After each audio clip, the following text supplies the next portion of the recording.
Donc, bonsoir et bienvenue à l'Église baptiste centrale de la Rive-Sud, où nous allons continuer à regarder la réalité des dommages causés par la théorie de l'évolution versus la réalité de la création de Dieu. Et on avait vu dernièrement l'eugénisme. Vous vous souvenez de ça? On avait vu ça, on va voir les dernières diapos qu'on avait vues la dernière fois, puis on va rentrer dans un autre sujet. Le sujet va être le suivant, c'est de Darwin à Hitler. Et vous allez voir que c'est vraiment cette philosophie-là, cette idéologie-là de l'évolution de l'espèce, des espèces, qui a été promotionnée vraiment grandement par Darwin puis ses disciples, qui a amené à toute cette méchanceté qu'Adolf Hitler et l'Allemagne nazie se sont permis. Puis on avait parlé de Margaret Sanger, vous vous souvenez de ça?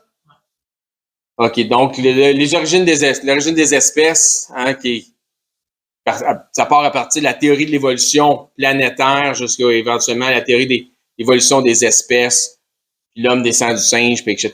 Donc, qui a engendré fortement l'eugénisme, qui a transformé les philosophies de ce monde concernant le fait que le plus fort doit dominer sur le plus faible, mais on parle dans la partie sociale humaine, donc le darwinisme ou le socio-darwinisme, qui a mené éventuellement jusqu'à Auschwitz. Et vous allez voir que Margaret Sanger joue beaucoup, a une grande influence dans ce domaine-là. Elle a une grande influence aux États-Unis, mais son influence s'est propagée dans l'Allemagne nazie. Ils sont vraiment servis de son travail pour faire les ravages qu'ils ont faits. Donc, citation qu'on avait entendue concernant Margaret Sanger. J'admire énormément Margaret Sanger, son courage, sa ténacité, sa vision, hein, vous vous souvenez, hein?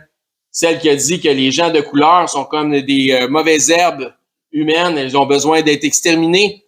Et celle qui aime beaucoup Margaret Sanger, qui son courage, sa ténacité, sa vision n'est nul autre que l'ultra-féministe Hillary Clinton. Encore une fois, Margaret Sanger, ce qu'elle disait, c'est de 1930 à 1940 en lien avec ce qu'ils appelaient le Negro Project. Sanger a dit celle-ci ouvrait ses premières cliniques d'avortement avec les Planned Parenthood dans les quartiers noirs et pauvres tels que Harlem, le Queens à New York, parce que c'est la masse noire qu'on veut éliminer. Donc, c'est pas un hasard si ça s'est ouvert là. Donc, pour convaincre et mettre en confiance la population noire qui ne devait pas se rendre compte qu'on cherchait à les éliminer, mais sa stratégie, c'était d'engager, donc de payer, parce que l'amour de l'argent, c'est la racine de tout ce qui est mal, de payer des Noirs ou au moins des gens de couleur charismatique comme porte-parole pour ses œuvres de bienfaisance. Et ça nous fait penser, bien sûr, à M. Obama qui avait plus que bien d'autres, beaucoup de charisme, qui dit on est maintenant dans un temps où on doit transformer nos politiques de manière fondamentale et ça va prendre des gens qui auront qui sont aussi résolus que la courageuse Madame Sanger. Elle qui a dit on veut pas que le mot se passe, que les gens sachent qu'on veut exterminer la population noire. Toute beauté. Et nous sommes vraiment reconnaissants envers vous. Merci, Planned Parenthood, qui a été fondé par Margaret Sanger. Que Dieu vous bénisse dans vos œuvres d'élimination de la population noire. Que Dieu vous bénisse, Barack Obama.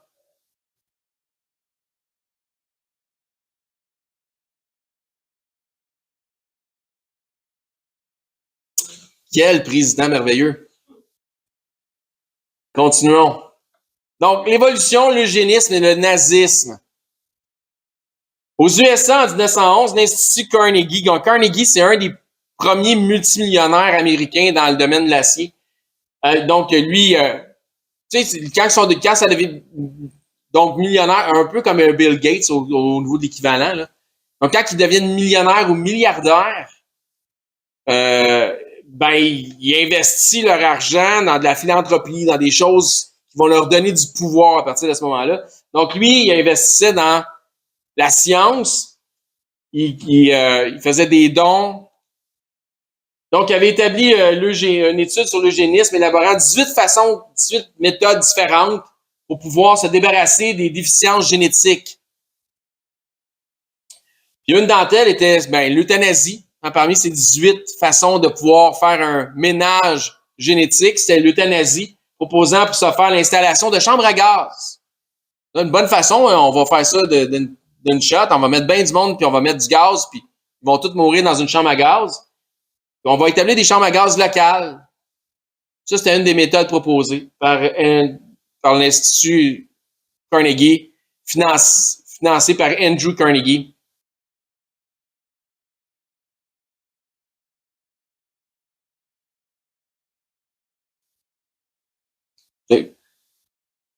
Avant la Deuxième Guerre mondiale, donc le World War II, plusieurs scientifiques allemands vinrent aux USA pour explorer leurs méthodes associées à l'eugénisme. Ainsi donc, lorsque le régime nazi est venu au pouvoir, celui-ci a commencé ses politiques eugéniques raciales. Les premières politiques nazies impliquaient l'élimination institutionnelle involontaire de ceux dont les infirmités mentales et ou physiques étaient jugées incurables. Donc, on te demandait pas permission, hein, puis on te tuait.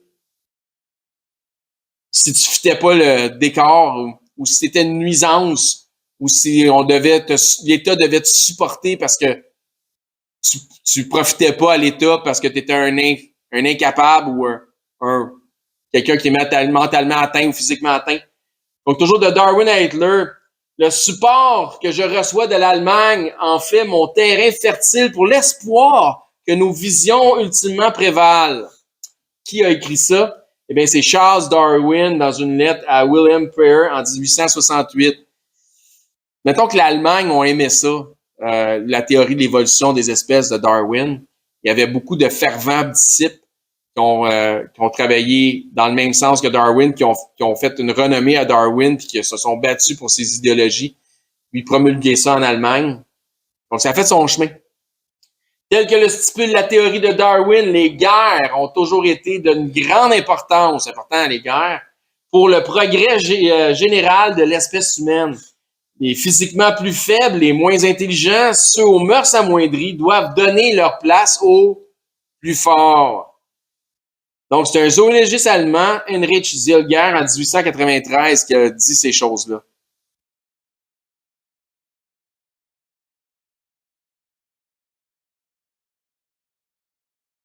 Donc, quand je parle d'un zoologiste allemand, lui, il travaille avec des singes, hein, puis il sait que l'homme descend du singe, puis finalement, l'homme blanc, il est le pinacle là, de la race humaine. Il est au courant de ça. Sarcastique, toujours ce que je dis. Les lois de la sélection existent en ce monde et le plus fort, le plus en santé a reçu le droit de vivre. Malheur à ceux qui sont faibles et qui ne se tiennent pas debout. Ils ne doivent pas s'attendre à recevoir de l'aide de qui que ce soit. Ben oui, le sympathique Adolf Hitler a dit ces choses. Donc, c'est la théorie de l'évolution des espèces qui mène jusque-là. Plusieurs des idéologies racistes du régime nazi allemand ont été fondées sur le modèle proposé par Margaret Sanger. Les nouvelles lois SS basées sur les propositions de Sanger ont constitué le cadre légal pour la persécution systématique des Juifs en Allemagne. Ça venait d'où ces belles idées-là? De Darwin aux États-Unis, en Allemagne, de Darwin en Allemagne, tout un gros melting pot de gens bien sympathiques. Ces théories ont influencé des hommes tels que le capitaine SS Joseph Mengele. Mengele, je ne sais pas comment il s'appelle, en tout cas. Ouais, surnommé la bête de Auschwitz.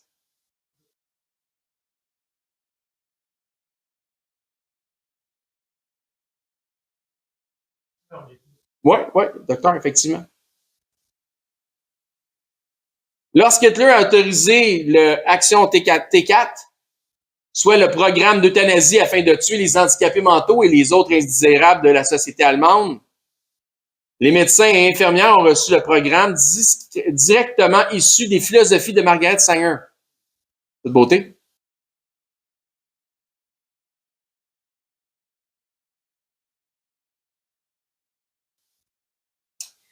Le 18 août 1939, le ministère de l'Intérieur du Reich a ordonné un décret.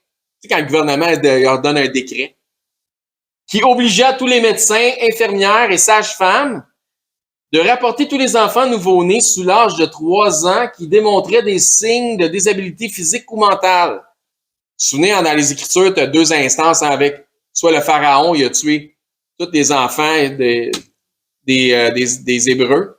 Et puis, à un moment donné, le roi Hérode, hein, même chose, parce qu'il sentait la menace concernant Jésus, qui était un roi nouveau-né. Le programme était déguisé en clinique et publicisé comme étant un programme de traitement pour les infirmités. Donc, on voit la tombe d'une chambre à gaz et la tombe de plusieurs enfants et des enfants dans des cages. Toute beauté. Encore une fois, je vous avise, hein, j'ai pas fait d'avertissement cette semaine, mais comme l'avertissement de la semaine passée demeure. Ça se peut que vous voyez, vous entendez des choses qui vont bouleverser vos perspectives. Gardez l'esprit critique, c'est important. Et surtout biblique. En fait, il s'agissait de centres de la mort, où les enfants étaient silencieusement tués et les causes de leur mort étaient falsifiées. Donc, donc l'étiquette qu'ils mettaient sur leur tête n'était pas la vraie cause de la mort. Sous de faux résultats, tels la pneumonie ou la tuberculose. Ah ouais, on voulait en prendre soin, on voulait les aider, mais c'est passé de quoi, puis là, ils sont morts. Dr. Brandt, un autre sympathique allemand nazi, était le génie de cette opération, a dit lui-même, les méthodes de Sanger étaient tellement efficaces que lorsqu'accomplies correctement, elles étaient tout simplement ingénieuses.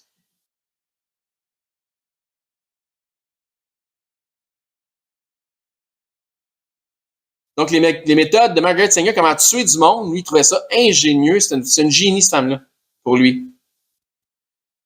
Accusé d'implication dans des crimes de guerre, Karl Brandt, donc au procès de Nuremberg, des procès de Nuremberg, Karl Brandt a été inculpé à la fin de 1946, a été jugé devant un tribunal militaire américain. Je pense qu'on en a parlé ou on va en parler de ce tribunal-là.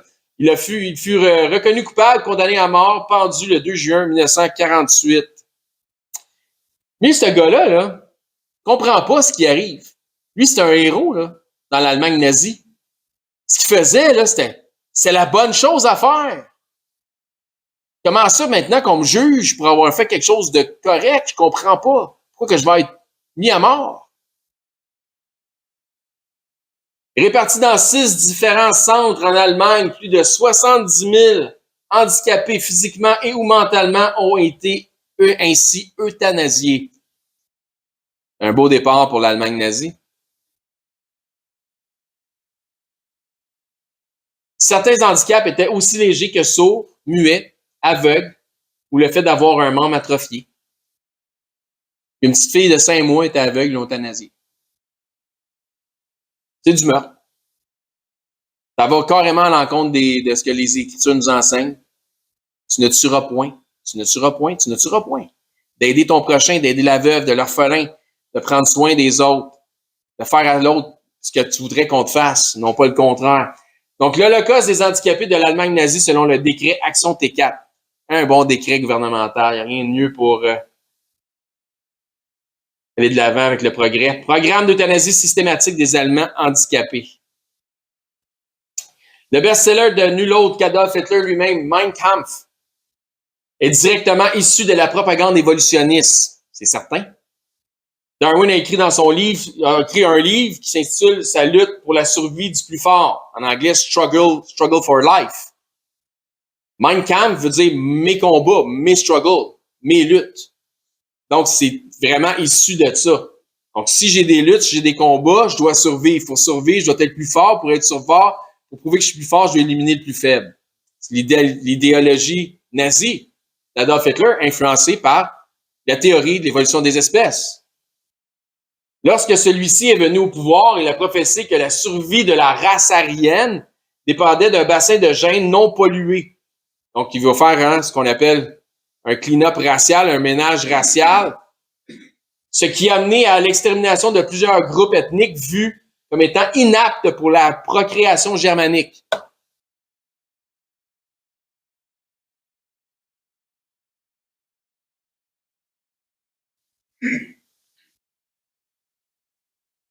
Sous la gouverne du médecin nazi, Dr. Helmut Vetter, dans le cadre d'expérimentations scientifiques et médicales, 150 femmes détenues ont été transportées de Auschwitz pour des tests sur un anesthésique.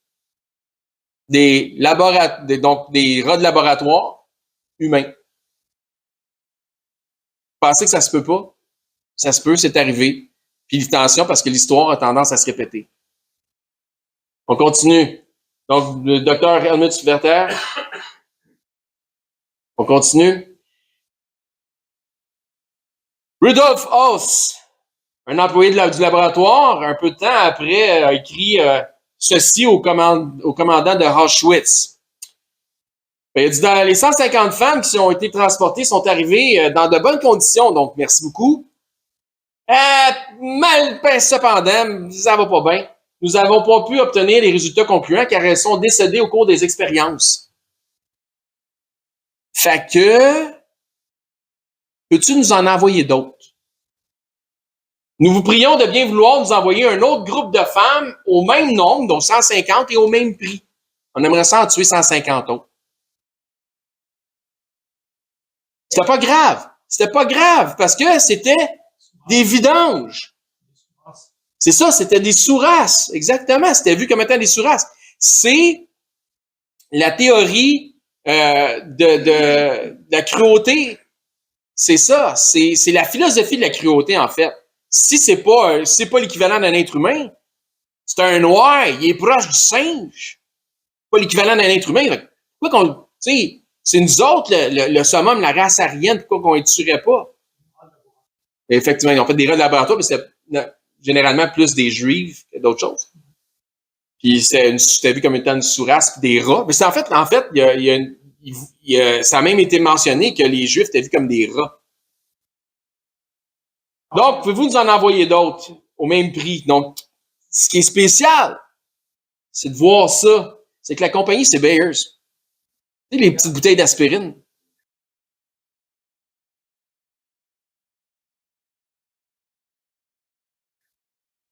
Mais Bayers, c'est pas juste des petites bouteilles d'aspirine. Ils se sont excusés, mais ça n'a jamais ramené personne en vie. Dans un monde où la mort de certains individus vous semble être la réalisation du progrès, le mépris de la vie humaine justifie les moyens. Qui a dit ça? Éric B.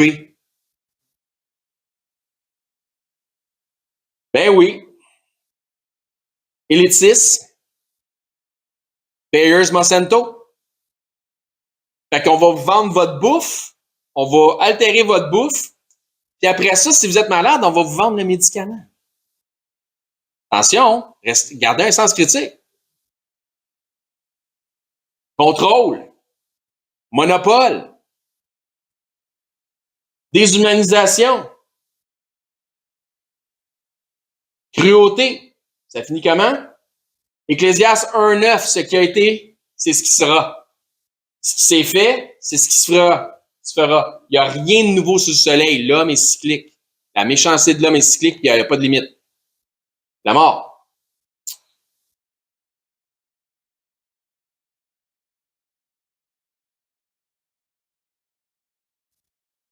That's all, folks. Ben, c'est ça. Comme je vous dis, l'histoire semble se répéter. Fait que gardez un sens critique. Ce que je vous ai mentionné là, c'est de l'histoire. C'est validable, vérifiable, observable. Vous pouvez vérifier. Donc, tout ce que je vous ai mentionné ce soir, ça fait partie de l'histoire de l'humanité jusqu'à présent. Donc, on va éventuellement se projeter vers un futur potentiel, mais toujours en regardant ce qui se fait ailleurs, ce qui se fait encore ou ce qui s'est fait. On va éventuellement regarder ça. C'est ce que j'avais dit, puis ce que j'avais avisé. Tu peux pas faire cette étude-là sans devenir une petite affaire conspirationniste. Puis je vais en parler de ça, que c'est pas important de devenir conspirationniste en passant, parce qu'on n'a rien à craindre. Puis Seigneur, de toute façon, nous autres, c'est la pire affaire qui peut nous arriver. C'est la meilleure affaire qui peut nous arriver, c'est d'aller au ciel. Donc, OK. Merci d'avoir été attentif.